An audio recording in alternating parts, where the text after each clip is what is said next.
On now to segment 2, SQs, the slant quotient. Again, I quote to you, Tim, from Left Turn. Quote, suppose you were given a set of stories that a media outlet reported. Now we're on to the media. But suppose instead of knowing that they were news stories, you were told they were speeches by a politician. After reading the would-be speeches, what would you guess to be the PQ of the would-be politician? I define the slant quotient, or SQ, of an outlet, of a media outlet, as the solution to that thought experiment. Take us through that thought experiment using an example. Okay. So the New York Times, for instance, has a slant quotient of about 74. It happens that Joe Lieberman has a political quotient, a PQ, of about 74. So according to my method, the average New York Times article sounds about like the average Joe Lieberman speech. And tell me how you. So how do you peg the New York Times at 74? Right. What's throwing me here again and again? I mean, in my just intuitively, politics is subjective, and when it comes to media, you're talking about language. The medium of expression is itself subjective and nuanced, and yet you're able to say, nope, 74.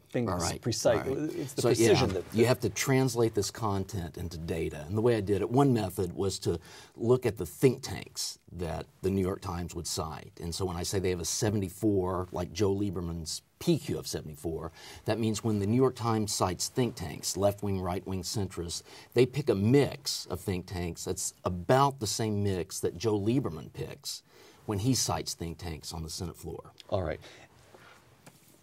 You, again, in Left Turn, you say that you and your colleague developed a statistical technique that determines the SQ, slant quotient, for 20 news outlets, close quote. Now, of the 20 you examine, people can go to the book and get a chart. It's on page, it's figure 1-1. I'll hold this up briefly, but it's too complicated for a television. I think that's on my website. But it's on your website as well. Okay. Yeah. So here are the findings. Of the 20 you examined, 15 proved more liberal than the ordinary American, including all 3 major television networks. 18, actually. 18 I'm sorry. Out of 20. 18 out of 20. 18 out of 20.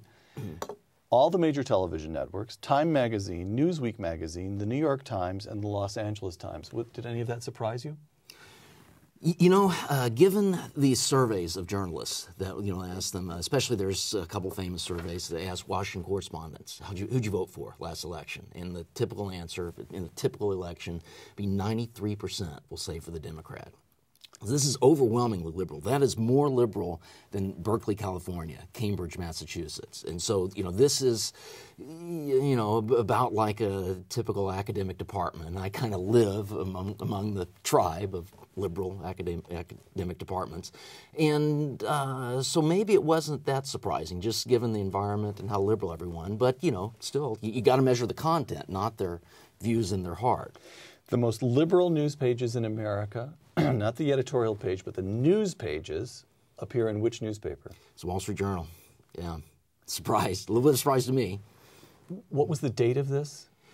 This was like early 2002, I think. Okay, so this is well before the purchase by News Corporation, by Rupert Murdoch's News Corporation. All right. I must say another measure doesn't have them quite that liberal. All right. The book, but. And then Fox News Special Report with Brit Hume. Brit Hume has since retired, but the Fox News Special Report with Brit Hume, which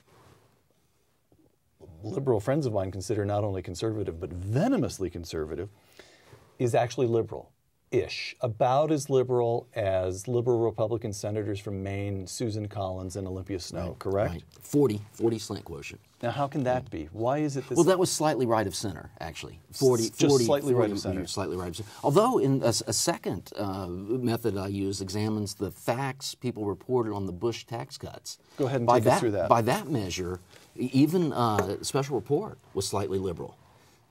So, what facts were they reporting? How did you take that as a case, as one of the case studies which you do in Left Turn, the Bush tax cuts and how it's reported? Okay. At the time, liberals were saying, if you look at the tax cuts, the rich are going to receive a disproportionate amount, a dollar amount of the tax cuts. And that was true. But on the other hand, there was another equally true fact that conservatives were talking about, and that is after the tax cuts, the tax system would actually be more progressive. that in terms of percentage terms, in terms of percent of people's taxes, the poor were getting a bigger cut than the rich. And so afterward, the rich would end up paying a greater share of the taxes than they were before. So that's a second fact. And Fox News emphasized the first fact? Slightly more, actually, yeah. Slightly more than the second, yes.